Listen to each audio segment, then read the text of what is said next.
ইসলাম বলে তোমার স্বামী যদি তোমাকে ডাকে তাহলে সব কাজ ছেড়ে দাও এবং তার জন্য হাজির হও। ইসলাম এটাও বলে তোমার স্বামীর জন্য তুমি প্রস্তুত থাকো এবং সাজো গোজো নিজেকে পরিপাটি রাখো। বলা হয়েছে প্রত্যেক নারীকে বাহিরে লজ্জাশীল হতে হবে এবং ঘরের স্বামীর সামনে প্রেমশীল হতে হবে।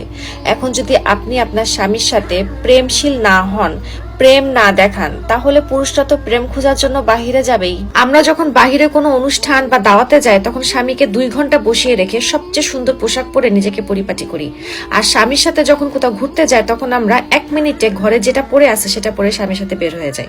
অথচ যেখানে ইসলাম বলে একজন স্ত্রী যদি তার স্বামীর জন্য সেজে গুজে নতুন জামা পরে আর স্বামী যদি খুশি হয়ে সেই স্ত্রীর দিকে একটা দাঁতও বের করে হাসে, তাহলে আল্লাহ তাআলা সেই স্ত্রীর আমলনামায় একটা নফল হজের সওয়াব লিখে দেন। সুবহানাল্লাহ। তাহলে ঘরে বসে যদি শুধু স্বামীকে খুশি করে এত সহজে এত বড় সওয়াব পাওয়া যায়, তাহলে আমরা নারীরা কেন এই সুযোগ নিব না?